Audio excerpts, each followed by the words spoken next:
Shalom and welcome to Yeshiva B'nai Noach. I'm Tom Averna, and today we're going to continue our series on Rabbi Eliyahu Benamozegh's work, Israel and Humanity. In this section, we'll be dealing with his the first part of his book, and he discusses the God of Israel, various aspects of that. So let's get started.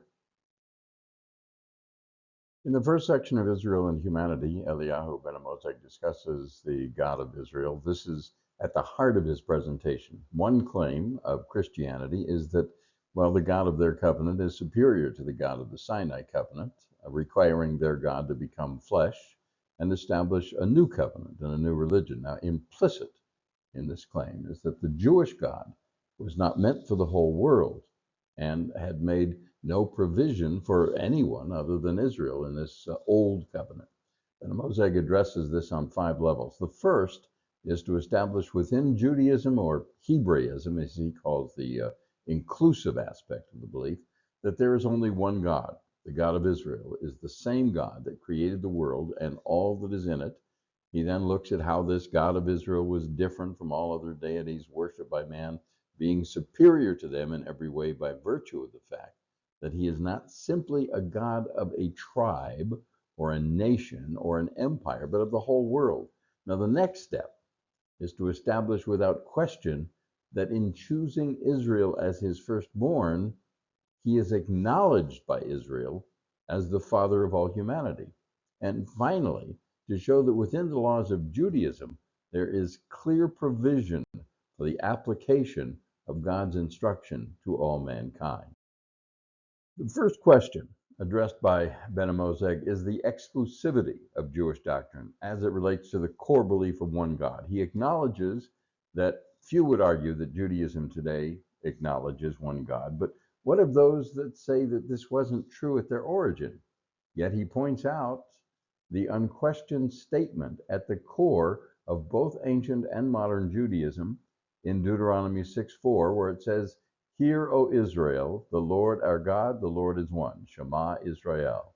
He also argues that the belief among Israelites in ancient times regarding statues and images is also proof in a belief in an entirely spiritual nature attributed to God. The very notion of a statue so pervasively seen in the ancient world requires a God who is stationary, or at least confined to an object. He further points out that the great name of God among the Hebrews, known as the Tetragrammaton, also clearly indicates a belief in a God that transcends space and time. The name is a name of being in all time and space. At this point, Benamozegh addresses the theory of the Trinity in Christianity, which shatters the idea of a God who is completely one. He says, quote, "We ask merely if the knowledge that each of these 3 persons has of the other 2 does not necessitate that they merge in a higher unity. If so, it is evident that this name, person, is therefore used very improperly, and that each of them separately is not God. For the authentic divine personality, the true sole object of worship remains always a oneness above this triple modality. But if to the contrary, one persists in affirming that these 3 persons are perfectly distinct, one cannot at the same time affirm the unity of substance and monotheism. Despite all theological subtleties, we should then find ourselves in the presence of what one might best call tritheism. Still, there's no denying that there is usage of plural terms with relation to God in Judaism. Now, to answer this, Benamozegh refers to Kabbalah and the idea of emanations. His argument is a lot more complex than the scope of this work needs to delve into, involving a connection to complex Greek and Hindu beliefs, but it finishes with another interesting statement regarding the suitability of Hebraism to provide a faith for the world, since, quote, "this most ancient of religions can thus fairly hope to become universal precisely because it is able to transcend the alleged philosophical impossibility of linking Greek and Hindu doctrines with biblical monotheism." I was reminded reading this of a book I read entitled The Jew and the Lotus. It's about a meeting rather, that was convened by the Dalai Lama with various branches of Judaism. The original purpose of the meeting was to discuss ways to survive in diaspora. But what ended up happening was some very deep spiritual discussion between the Dalai Lama and the Hasidic members of the group who spoke about Kabbalah. Throughout the discussion, the Dalai Lama would comment, quote, "But that's what we believe," unquote. And other members of the Jewish delegation would ask, quote, "Do we believe that?" unquote. Benamozegh says, finally, regarding the critics of Kabbalah, quote, "We can see now how those who reject the Kabbalah as a foreign importation under the pretext of defending pure Jewish doctrine do ill service to their own cause, for ultimately the Kabbalah alone is capable of restoring harmony between Hebraism and the Gentile world." It is now that Benamozegh turns to the discussion of how the Gentile world has influenced Judaism. It's this argument that will allow him to show the openness of Israel to receiving Gentiles into its company, but only if he can also show that this influence has been for the positive. The facts are many. He first discusses the time in Egypt and the mixed multitude who went out with Israel. These must have been both converts and God-fearers. Even though there are negative experiences associated with this group with relation to the golden calf and many other events, there must have been other positive influences that grew out of the relationship, especially given the continued acceptance of proselytes into the religion. But the first main positive influence given was Jethro, Moses' father-in-law. Quote, "Truly we must ask ourselves how to explain, without compromising the very principle of the Mosaic revelation, this influence exercised over Moses by the priest of Midian," unquote. Benamozegh recounts Midrash, a story about Jethro and Moses, not in the Torah. Some believe that this story is actually the origin of King Arthur and the sword myth. According to the story, a very powerful staff was handed down from generation to generation, from Adam through Seth, and from Noah to Shem, and ultimately ended up in the hands of Jethro. This staff had engraved on it the name of God. Jethro decided, or was told, to put the staff on the ground and leave it there until someone came along who was able to pull the staff from the ground. Many came, many tried, many failed. That is, until Moses. Benamozegh comments, quote, "This fable is sufficiently transparent that we may easily penetrate its inner meaning. The sequence of transmission which brought Moses' rod from Adam to Jethro is that of religious tradition."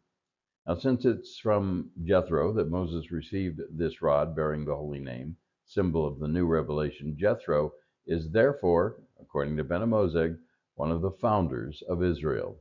A rather startling statement, but even if that takes the story too far, there can be no question that it shows the willingness of Hebraism to accept the Gentile world, and that is just as necessary to Israel as Israel is to the Gentile world. He lists many other evidences of this positive influence from both converts and Gentile God-fearers, like Rabbi Akiva, descended from Sisera, Rabbi Meir from Haman, Shemaiah and Abtalyan, last descendants of Sennacherib, and teachers of Hillel, the glory of the synagogue, and Onkelos, nephew of Emperor Hadrian, who translated the book of Moses into Aramaic, and on and on. These converts not only show the importance of the world to Judaism, but the fact that they, in some cases, gave up a very comfortable life, the importance of Judaism to the world. Sensing a possible objection to this thought, Benamozegh addresses the issue of intermarriage. If Hebraism felt so good about the accessibility of the Gentile world, why forbid marriages outside the faith? He sees in the two situations a very, very important difference. In the interchange of ideas, both ideas can remain separate, even though each one may be changed by the influence of the other. With marriage, two become one.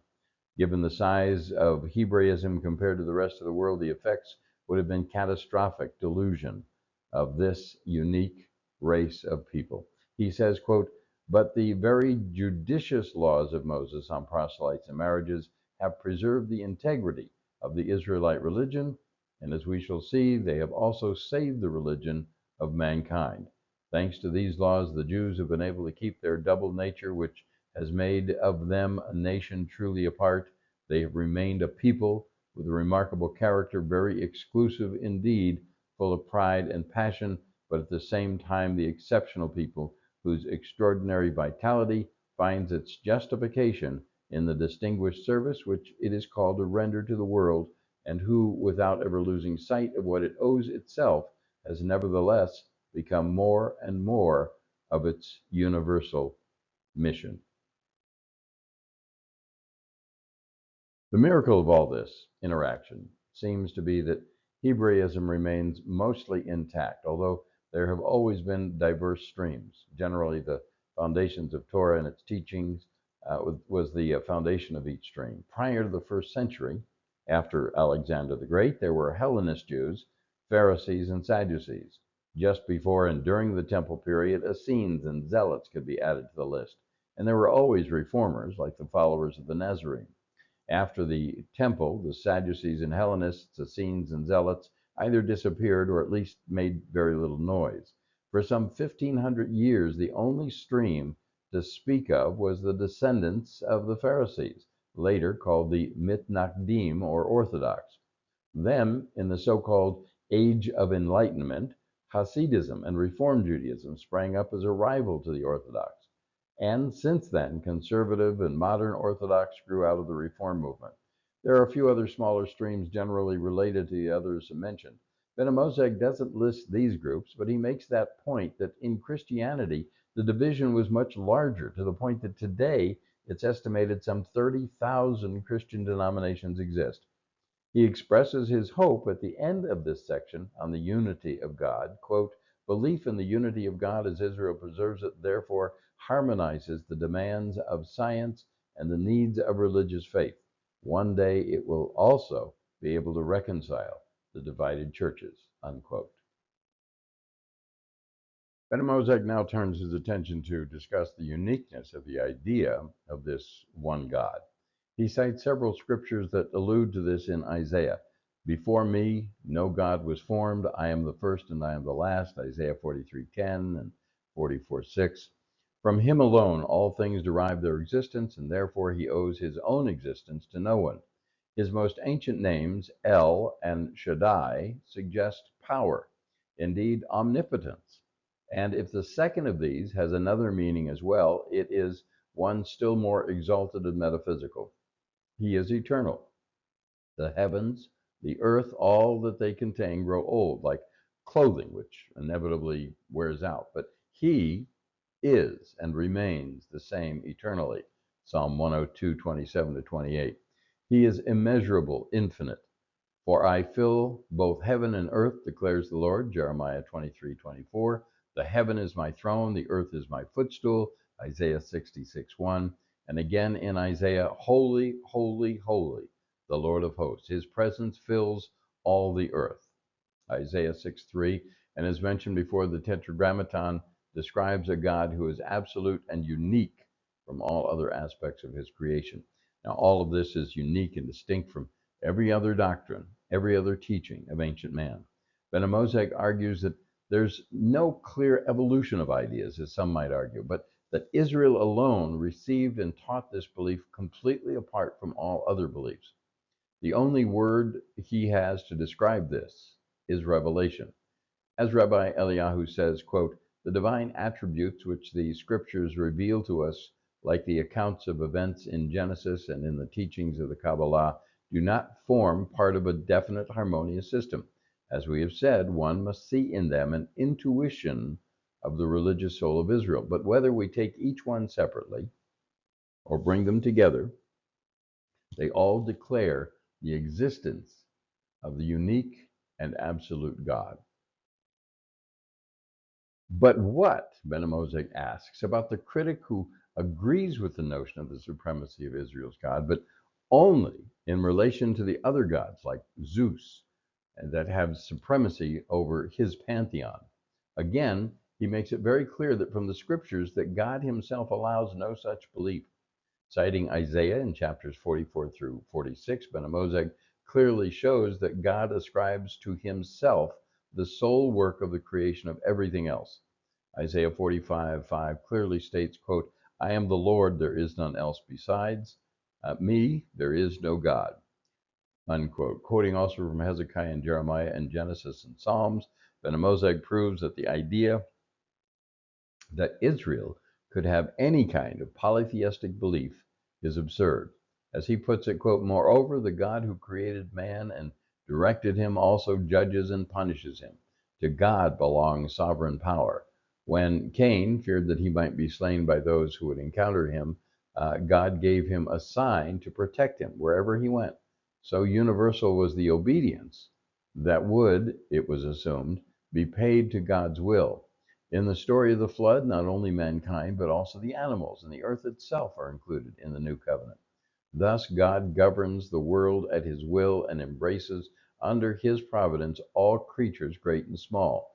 And then, and when rather, newly created mankind, still undivided into nations, seeks to settle in a particular place, he intervenes to disperse them so that the human race may take possession of the entire expanse of its domain. And so the great biblical events and even their smallest details reveal that belief in the uniqueness of God is at the heart of Judaism's most ancient traditions. Benamozegh then reaffirms that all the proofs stated regarding the unity of God and his uniqueness all reinforce the uniquely Israelite conception of one God. Throughout the Torah, this notion is reinforced and is undeniable by anyone who takes the time to examine the proofs. One need look no further than the Tetragrammaton, a point Benamozegh comes back to several times. He says, quote, we have already asserted that this name affirms the oneness or unity of God in his essence and consequently monotheism, since its sublime conception of God as absolute being precludes any comparison with other divinities, unquote. But he gives another evidence, which, although he does not use the term, is definitely connected with an understanding of anti-Semitism, which seems baffling to so many people today. His argument is that if Israel's God did not represent something completely unique and powerful in the ancient world, why then was the entire world so threatened by this seemingly small and irrelevant people?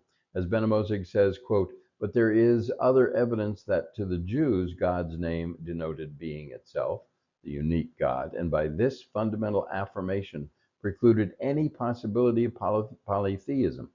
It is the hatred, often veiled or muted, which the pagan peoples had for them, Israel. Israel was regarded as a people absolutely apart. Israel welcomed being so perceived. This idea goes back to the most remote period of Jewish history, and indeed explains more than one chapter of that history. Why this aversion by the Gentiles? Was it because the Jews worshipped only a single national God, repulsed all foreign divinities, and in short, professed a rigorous monolatry? But this would not adequately account for the antipathy toward them. For monolatry as such does not deny the existence of other gods, but rather indeed implies the recognition of these very gods and of the legitimacy of their authority over the peoples who worship them. It would have been quite different, however, if the religion of Israel was authentic monotheism. In such a case, an abyss would have separated these people from all others. However, the pagans might differ among themselves as to which divinities to venerate. They were at one in their acceptance of polytheism, per se, and acknowledged the right of every people to have its own gods. But Israel, in denying the existence of these gods, became the natural adversary of all their worshippers.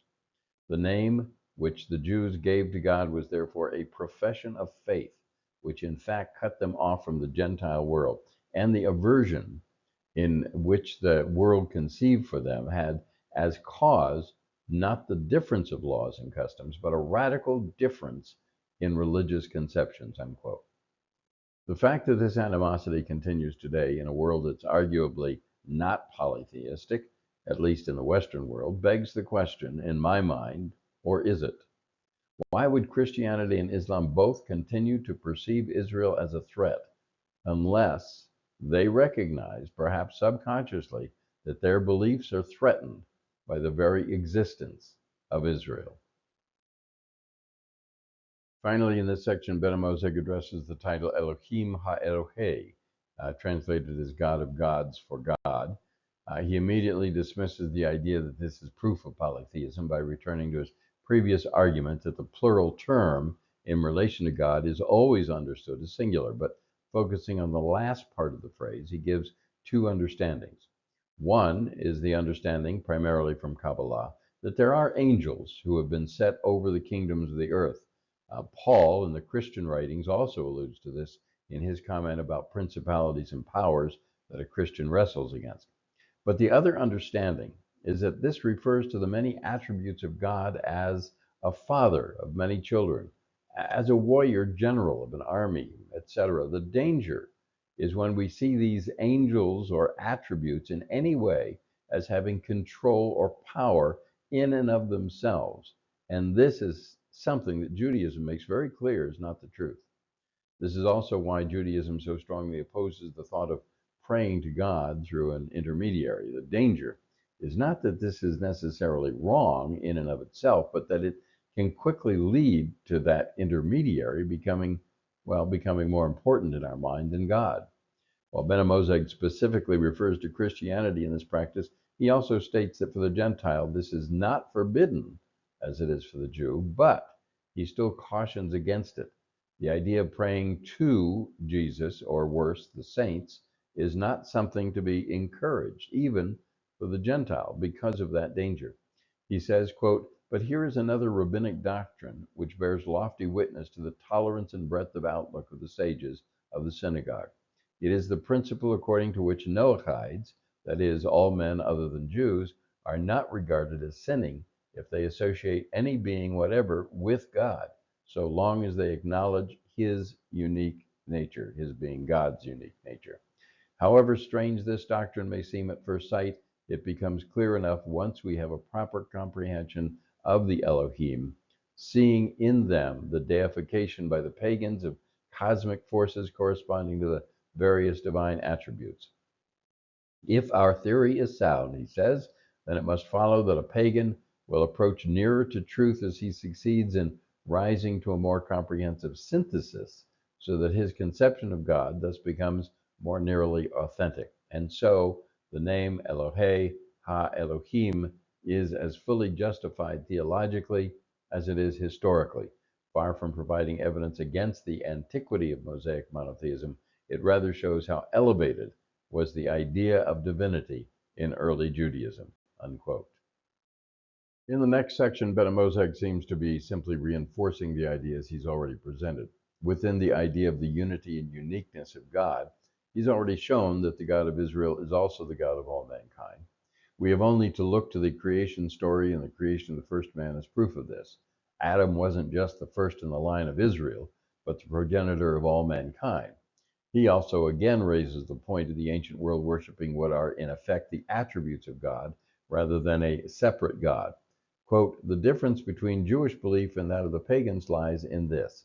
Israel saw in these subordinate gods only so many divine attributes, whereas the pagans lavished their worship on precisely these diverse forms, which they hypostasized and perceived as divinities," unquote. And he again points out that many Gentiles in the Bible seem to acknowledge the one God, like Abimelech and Jethro and Balaam, etc. He also expands on his proofs that Israel themselves clearly understood that their God was the God of all. He uses several quotes from Malachi as proofs, including Malachi 1:11, quote, from where the sun rises to where it sets, my name is honored among the nations, and everywhere incense and pure oblation are offered to my name, for my name is honored among the nations, said the Lord of hosts," unquote. But what about rabbinic literature? Here too, Benamozegh cites several proofs of Israel's acknowledgement that the God of Abraham, Isaac, and Jacob is the one true God of everyone. He also addresses the use by the Hebrews of pagan gods like Baal in their personal names. Essentially, his explanation is again that these names are all aspects of the one God and represent his attributes. So in this context, it does not immediately admit to a polytheistic belief among the Israelites. Now, before we close this section, I want to add a few comments. First of all, it may seem to the modern reader that he's making much ado about nothing, since we have the advantage of modern commentary, which has made these points many times over. But his desired audience is primarily Christian, at a time when Christianity was still steeped in its anti-Semitic teachings, and so the critics were very vocal in his time in accusing Israel of not being worthy of God's election. So, setting aside the obvious rebuttal of Christianity having proven itself equally unworthy, the main argument then and now is that what the world sees as worth and what God sees are not always the same. The very fact that the writings of this so-called unworthy people is filled with examples of sin and stubbornness makes it clear, at least to me, that this is one proof, at least one proof, of the reason for the divine election. If the Bible were written by a group of men to praise their own people, it seems to me it would be much more complimentary. I'm reminded of Sam's wonderful comment in The Hobbit about whether this seemingly devious character in front of them could be trusted. And Sam says, I think one of his spies would well seem fairer and feel fouler, if you understand. The idea that history is written by the victors implies that the author of a nation's history is going to paint with a broad positive brush about their people. So the point of scriptures is not to prove the worthiness of Israel, but rather the faithfulness of God. The other point I want to make is regarding the use of God's attributes as pagan gods. I think the simplest explanation of that is the Hebrew letter Aleph. The letter itself represents strength, but it's also considered that the letter represents God. In the original Hebrew script, the Paleo Hebrew, the letter looks like an ox head because that's the attribute of an ox. Does that mean we should worship the letter, or as the ancients did, the ox? But that is, according to rabbinic text, what happened. Idol worship began as an innocent love of some aspect of God or his creation. But over time, that love of God was transferred to the object itself. Imagine today how many things we tend to give more importance to in our lives than the one who gave us those things. So before we try and judge the worth of someone else, we should look to our own need for forgiveness. The next section feels somewhat different because of the large number of scriptures used to support his point, but I'm reminded, as I think about that this work we're looking at is a distillation of 1,900 pages, or roughly 5 times larger than the current work. So, although studying a work of such magnitude would be daunting and certainly impossible to one who doesn't speak French, which it was originally written in, it emphasizes the point that any seeming difference in the sections would be more the result of the editor's choices rather than Benamozegh's. Benamozegh now goes deeper into the revelation of how truly universal is the God of Israel and in the beliefs of Judaism itself. He uses several quotes from Psalms to show, in his words, quote, that all mankind is invited to worship the God of Israel, that no people is regarded as alien to the divine concern. One such psalm is Psalm 148. Quote, all kings and peoples of the earth, all princes of the earth and its judges, youths and maidens alike, old and young together, let them praise the name of the Lord, for his name, his alone, is sublime, unquote. He also quotes from Isaiah, referring to the end times, quote, none but the Lord shall be exalted in that day. As for idols, they shall vanish completely. Isaiah 2:17 through 18. Commenting on that, both texts announce the end of idolatry and the universal triumph of pure monotheism. The dominion of the God of Israel, the God worshipped by Israel, knows no limit, unquote. Again, he provides many more proof texts from Psalms. That the God of Israel is the God of all mankind is never more clear than with the establishment of his covenant to Noah. As Benamozegh says, after the flood, when God established his covenant, it is with all mankind in the persons of Noah and his family. I now establish my covenant with you and your offspring to come, says Genesis 9:9. And that's not all. In simple words, which are often quoted, St. Francis of Assisi called the animals his younger brothers. So according to the Bible, it is not men only, but the animals too who are included in the divine covenant.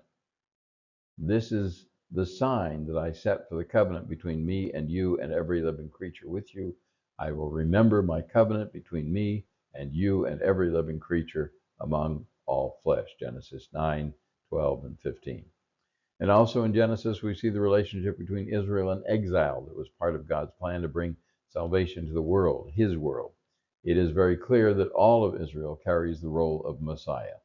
Benamozegh cites the story of Joseph as the first place we can see that, quote, Joseph is not afraid to tell his brothers, these Bedouins of some 3,000 years ago, that his going to Egypt was willed by God in a scheme of mercy to bring about the present result, the survival of many people, as it says in Genesis 50, verse 20. Do we not find here, alongside the idea of universal providence, a conception even more elevated that the experiences and trials of the patriarchs were means employed by God to advance the welfare of the Gentiles? And this text was written after the slavery in Egypt, at the moment when the Mosaic law imposed upon the Jews a profusion of observances intended to perpetuate its memory. Will we be accused of exaggeration if we conclude finally that from the Jewish perspective, the dispersion of Israel and its worldly misfortunes were willed by God for the salvation of the nations? We have evidence of it here at the very start of Israelite history in these words of Joseph, which are so generous and so filled with the sentiment of universal charity, unquote. Now, to be clear here, and here's my comment on this. Here is the true fulfillment of Isaiah 53, long before the appearance of Jesus. Quote, but he was wounded because of our sins, crushed because of our iniquities. He bore the chastisement that made us whole, and by his bruises we were healed, unquote. This is what we, Israel, were chosen for. So any who believe the election of Israel was something to be envied and stolen, please take note. Here's Benamozegh's comment. Not only, quote, not only does the Bible persist in emphasizing the similarity of Israel and the Gentiles with respect to divine justice, but it takes special care to refute the notion that Jewish people could have been chosen by an arbitrary act, or even because its merit was found to be greater than that of its enemies, unquote. And he goes on to say, but here is something more remarkable still, which adds a final touch to this portrait by Moses of the just and universal providence. The lawgiver declares to his people that the misfortunes which will fall upon Israel will serve as a moral lesson to the Gentiles, even as their trials have provided moral instruction to the Israelites, unquote. Deuteronomy 29 says, and later generations will ask the children who succeed you and foreigners who come from a distant land and see the plagues and diseases that the Lord has inflicted upon that land. All nations will ask, why did the Lord do this to the land? Wherefore that awful wrath? They will be told, because they forsook the covenant that the Lord God of our fathers made with them, and he freed from them the land, and he freed them rather from the land of Egypt. They turned to the service of other gods and worshiped them. So the Lord was incensed at that land. The Lord uprooted them from their soil in anger, fury, and great wrath, unquote. Does the fact that Israel seems to incur the wrath of God for their sins mean that they are no longer God's chosen? Benamozegh cites a Talmudic passage and a response to it by Rashi to answer. Quote, we find in the Talmud a passage which curiously recalls the reasonable element in Paul's doctrine of the rejection of Israel. It may be useful to cite it in connection with the biblical texts which we have quoted above in order to show the continuity of Jewish thought on God's justice and providence. The Holy One, blessed be his name, says, quote, these on one side are my creatures, those on the other are also the work of my hands. How therefore can I sacrifice one group for the other? Rabbi Papa said, quote, thus men say, when the ox runs and falls, the horse is put into his stall. Rashi comments on this passage saying, This is what the master would never have considered doing before the downfall of the ox, for he very much loved his ox. And when the ox eventually succeeded in recovering from his fall, the master felt sorry when he expelled his horse in turn from the stable. Likewise, when the Holy One, blessed be he, saw the fall of Israel, he conferred greatness to the Gentile peoples of the earth. And when Israel returns to God and receives God's mercy, God will suffer from having to depose the nations on the account of Israel. Israel is taught many times that God is no respecter of persons. He judges Israel and the rest of the world exactly the same. A father loves all of his children and desires that they all succeed, but that doesn't prevent him from assigning roles to his children and adjusting their training and discipline to suit these roles. But the greatest lesson, as we see throughout Scripture, is that the greater the role, the greater the responsibility, and the greater the humility that is required. Benamozegh writes, after quoting from Isaiah 19, quote, "In that day Israel shall be a third partner with Egypt and Assyria as a blessing on on earth, for God of the hosts will bless them, saying, Blessed be my people, Egypt, my handiwork, Assyria, and my very own Israel," unquote.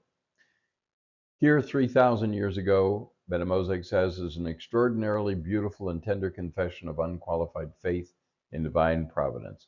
Unlike Paul, we do not say this providence that it knows neither Jews nor Greeks, for that implies an inadmissible leveling of differences, a suppression of all nationality. We affirm rather that providence recognizes equally Jews, Greeks, and barbarians. In a word, all races and peoples, who ought to be perceived as one, though without losing their individual identities. The divine blessing is given to Egypt and Assyria in moving language. Particularly admirable is God's use of the expression, my people, for Egypt. Some may say that these epithets are negated by the one which is conferred on Israel herself, for if Israel is God's very own, is not the equality subverted? But no, it is because the Lord is God of all mankind that he accepts as his special portion a small fraction of the human race, the firstborn of the peoples, just as he receives the tithe of the fields and of the cattle and the firstborn of man and beast, unquote. Benamozegh concludes this section by again pointing out that the role ascribed to Israel by God is as the priest of his family. But this is not a reason for pride, but rather humility. And Benamozegh uses Psalm 82:2 to point this out. Quote, "Arise, O God, judge the earth, for all the nations are your possession," unquote. He then comments, quote, "This passage shows that divine providence reaches out over all peoples, just as over the Jews, and that in each people there exists an Israel, a portion which is God's own, in the persons of just and pious men," unquote.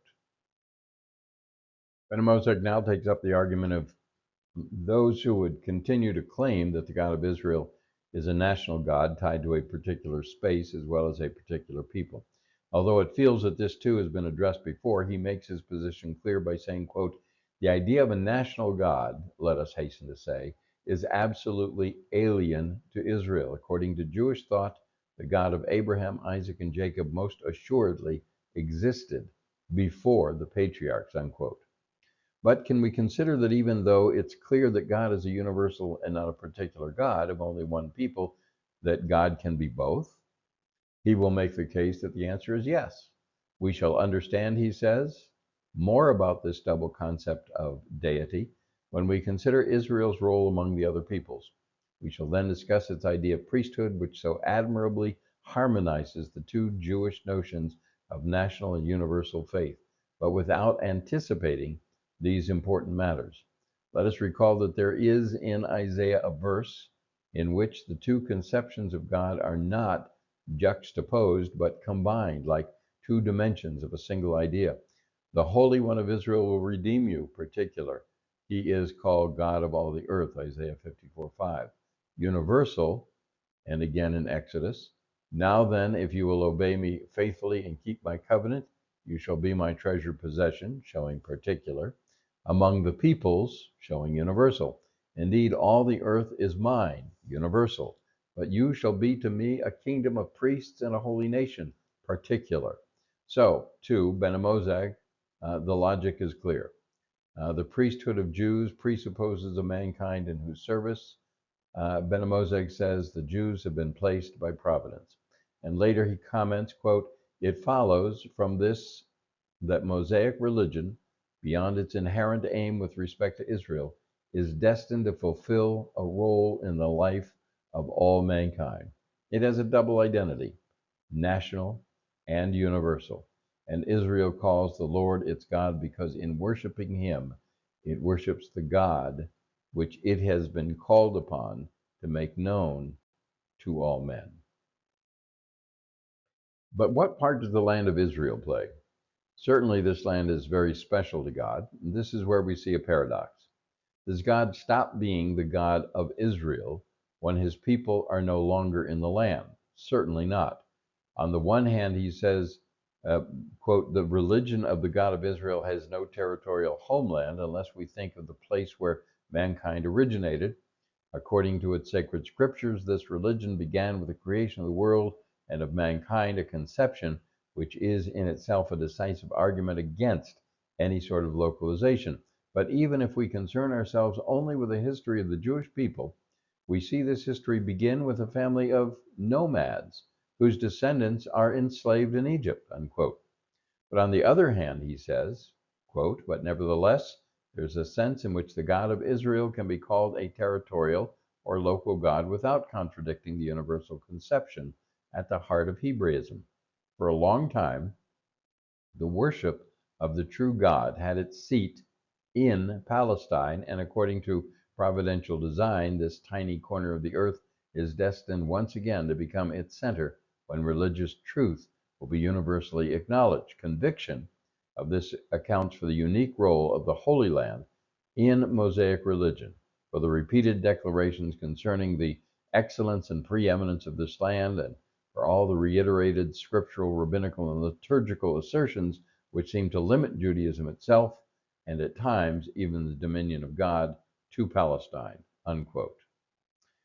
The resolution is found for Benamozegh in Deuteronomy chapter 30, as he says, quote, although the Holy Land is ever its preferred, though not indispensable location, Judaism is so little tied to this soil that Moses, foreseeing the dispersion of the Jews over the entire face of the earth, stipulates as a condition of their return to Palestine the faithful fulfillment of the precepts of the law, unquote. And quoting again from that section of the scriptures, and when you return to the Lord your God, and you and your children heed his command with all your heart and soul, just as I enjoin upon you this day, then the Lord your God will restore your fortunes and take you back in love. He will bring you together again from all the peoples where the Lord your God has scattered you, even if your outcasts are at the ends of the world. From there the Lord your God will gather you. From there he will fetch you. And the Lord your God will bring you to the land that your fathers possessed, and you shall possess it, and he will make you more prosperous and more numerous than your fathers. Deuteronomy 30, verses 2 through 5. In conclusion, he states, quote, in this religion, particularism and universalism are closely linked, with the first at the service of the second. If there are Mosaic institutions intended exclusively for Jews, there is also the universal Noachide law, which embraces, preserves, and proclaims the Mosaic religion. The priesthood of the Jews gives meaning to both and forms a bond between them. Thus, Palestine and Israel are simply the two specific instruments providentially chosen to attain the universal end. The fortunes of this country and its peculiar people are bound up with those of all mankind.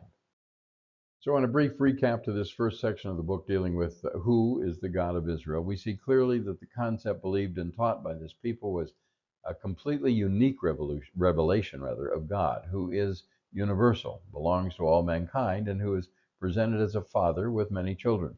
Israel is chosen as the firstborn, making it clear that there are other children just as important. But Israel was chosen and has agreed to take on the role of priest of his family, consisting of all mankind. For that role, there is special training and laws required that are different from those given to his siblings. We need look no further than Torah to prove all of this. The Noachide laws are those laws required of all the family, but the Mosaic laws are additionally given to the priest alone. Also, completely unique is the fact that God is the God of all creation and therefore not tied to any particular place. But he has made it clear that the land of Israel, Benamozegh calls it Palestine because he's writing this prior to the statehood of Israel, is important to him, but only as the special location set aside for his firstborn to live and practice his priesthood functions. As such, the land itself is also part of that priesthood, which is why it's so often made clear that those living on the land must be holy in order to remain there. It is this understanding that caused many Orthodox and Hasidic rabbis to protest the initial idea of Israel's statehood, since those founding and running the nation were not religious. And today, sadly, we see that danger continue, opening up the very serious question of our survival on the land. Should Messiah tarry, and should it remain a secular rather than a religious state? This last observation is mine alone, but I have to wonder if Benamozegh were alive today, if he would not also express this concern. So that closes this particular section of Israel and humanity, the God of Israel that we looked at. And we'll take a look next at the Hebraic idea of man as we continue our look into Israel and humanity by Rabbi Eliyahu Benamozegh. So I hope you'll join me for that. Thanks for listening here. For Yeshiva B'nai Noach, I'm Tom Averna. Shalom.